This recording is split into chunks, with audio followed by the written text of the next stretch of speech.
The Mandarin and the Butterfly by Lyman Frank Baum. A mandarin once lived in Qiang-ho who was so exceedingly cross and disagreeable that everyone hated him. He snarled and stormed at every person he met and was never known to laugh or be merry under any circumstances. Especially he hated boys and girls, for the boys jeered at him, which aroused his wrath, and the girls made fun of him, which hurt his pride. When he had become so unpopular that no one would speak to him, the emperor heard about it and commanded him to emigrate to America. This suited the Mandarin very well, but before he left China, he stole the great book of magic that belonged to the wise magician Hao Tsai. Then, gathering up his little store of money, he took ship for America. He settled in a city of the Middle West and of course started a laundry, since that seems to be the natural vocation of every Chinaman, be he coolie or Mandarin. He made no acquaintances with the other Chinamen of the town, who, when they met him and saw the red button in his hat, knew him for a real Mandarin and bowed low before him. He put up a red and white sign, and people brought their laundry to him and got paper checks with Chinese characters upon them in exchange, this being the only sort of character the Mandarin had left. One day, as the ugly one was ironing in his shop in the basement of 263½ Main Street, he looked up and saw a crowd of childish faces pressed against the window. Most Chinamen make friends with children. This one hated them and tried to drive them away. But as soon as he returned to his work, they were back at the window again, mischievously smiling down upon him. The naughty Mandarin uttered horrid words in the Manchu language and made fierce gestures. But this did no good at all. The children stayed as long as they pleased, and they came again the very next day, as soon as school was over, and likewise the next day and the next, for they saw their presence at the window bothered the Chinamen and were delighted accordingly. The following day being Sunday, the children did not appear, but as the Mandarin, being a heathen, worked in his little shop, a big butterfly flew in at the open door and fluttered about the room. The Mandarin closed the door and chased the butterfly until he caught it, when he pinned it against the wall by sticking 2 pins through its beautiful wings. This did not hurt the butterfly, there being no feeling in its wings, but it made him a safe prisoner.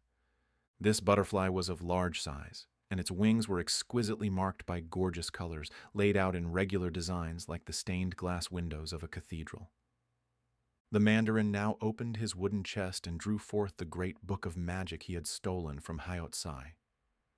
Turning the pages slowly, he came to a passage describing how to understand the language of butterflies. This he read carefully, and then mixed a magic formula in a tin cup and drank it down with a wry face. Immediately thereafter, he spoke to the butterfly in its own language, saying, "Why did you enter this room?" "I smelled beeswax," answered the butterfly. "Therefore I thought I might find honey here." "But you are my prisoner," said the Mandarin. "If I please, I can kill you or leave you on the wall to starve to death." "I expect that," replied the butterfly with a sigh. "But my race is short-lived anyway. It doesn't matter whether death comes sooner or later." "Yet you like to live, do you not?" asked the Mandarin. "Yet life is pleasant and the world is beautiful. I do not seek death." "Then," said the Mandarin, "I will give you life, a long and pleasant life, if you will promise to obey me for a time and carry out my instructions." "How can a butterfly serve a man?" asked the creature in surprise. "Usually they cannot," was the reply. "But I have a book of magic which teaches me strange things. Do you promise?" "Oh, yes, I promise," answered the butterfly. "For even as your slave, I will get some enjoyment out of life, while should you kill me, that is the end of everything." "Truly," said the Mandarin, "butterflies have no souls, and therefore cannot live again." "But I have enjoyed 3 lives already," returned the butterfly with some pride. "I have been a caterpillar and a chrysalis before I became a butterfly. You were never anything but a Chinaman, although I admit your life is longer than mine." "I will extend your life for many days if you will obey me," declared the Chinaman. "I can easily do so by means of my magic." "Of course I will obey you," said the butterfly carelessly. "Then listen. You know children, do you not?" Boys and girls? Yes, I know them. They chase me and try to catch me as you have done, replied the butterfly. And they mock me and jeer at me through the window, continued the Mandarin bitterly. Therefore, they are your enemies and mine. But with your aid and the help of the magic book, we shall have a fine revenge for their insults. I don't care much for revenge, said the butterfly. They are but children, and 'tis natural they should wish to catch such a beautiful creature as I am. Nevertheless, I care, and you must obey me, retorted the Mandarin harshly. I at least will have my revenge. Then he stuck a drop of molasses upon the wall beside the butterfly's head and said, Eat that while I read my book and prepare my magic formula. So the butterfly feasted upon the molasses, and the Mandarin studied his book, after which he began to mix a magic compound in the tin cup. When the mixture was ready, he released the butterfly from the wall and said to it, I command you to dip your 2 front feet into this magic compound, and then fly away until you meet a child. Fly close, whether it be a boy or a girl, and touch the child upon its forehead with your feet. Whosoever is thus touched, the book declares, will at once become a pig, and will remain such forever after. Then return to me and dip you legs afresh in the contents of this cup. So shall all my enemies, the children, become miserable swine, while no one will think of accusing me of the sorcery. Very well, since such is your command, I obey, said the butterfly. Then it dipped its front legs, which were the shortest of the 6, into the contents of the tin cup, and flew out of the door and away over the houses to the edge of the town. There it alighted in a flower garden, and soon forgot all about its mission to turn children into swine. In going from flower to flower, it soon brushed the magic compound from its legs, so that when the sun began to set, and the butterfly finally remembered its master, the Mandarin, it could not have injured a child had it tried. But it did not intend to try. That horrid old Chinaman, it thought, hates children and wishes to destroy them. But I rather like children myself and shall not harm them. Of course I must return to my master, for he is a magician and would seek me out and kill me, but I can deceive him about this matter easily enough. When the butterfly flew in at the door of the Mandarin's laundry, he asked eagerly, Well, did you meet a child? I did, replied the butterfly calmly. It was a pretty golden-haired girl, but now 'tis a grunting pig. Good! Good! Good! Cried the Mandarin, dancing joyfully about the room. You shall have molasses for your supper, and tomorrow you must change 2 children into pigs. The butterfly did not reply, but ate the molasses in silence. Having no soul, it had no conscience, and having no conscience, it was able to lie to the Mandarin with great readiness and a certain amount of enjoyment. Next morning, by the Mandarin's command, the butterfly dipped its legs in the mixture and flew away in search of children.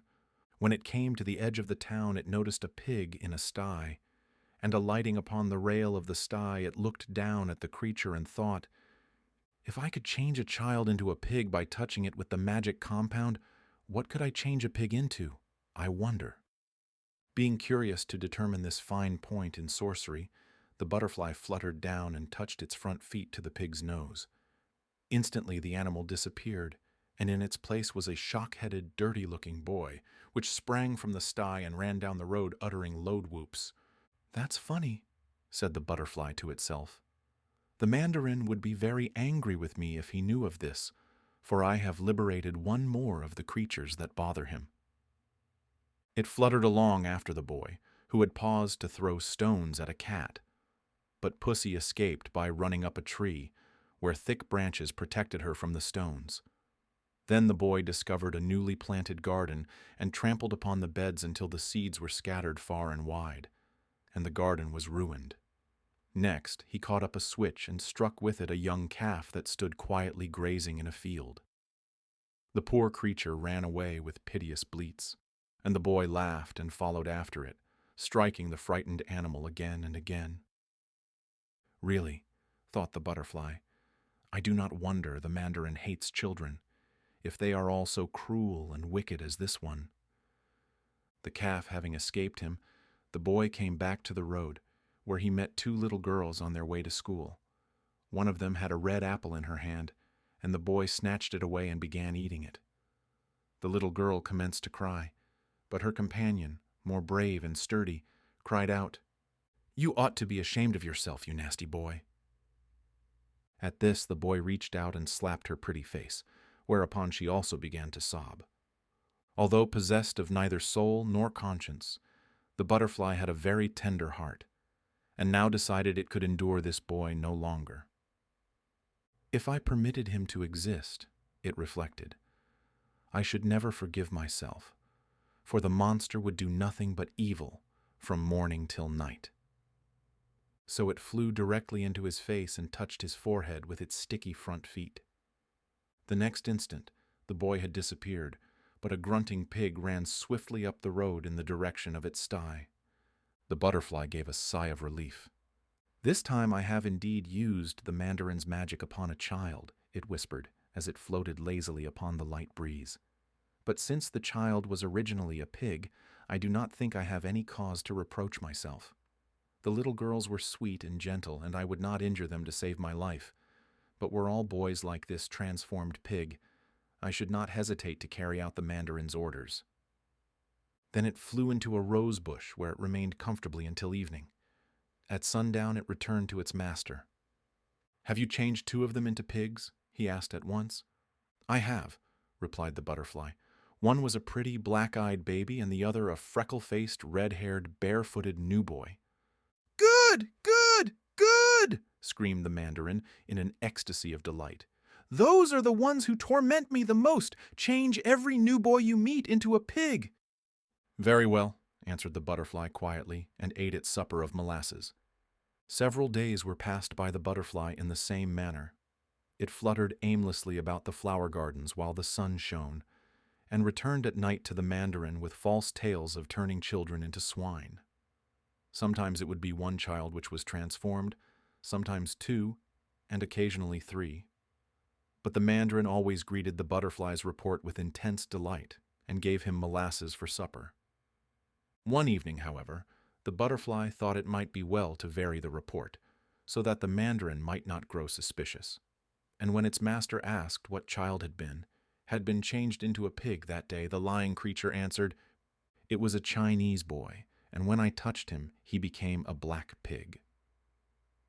This angered the Mandarin, who was in an especially cross mood.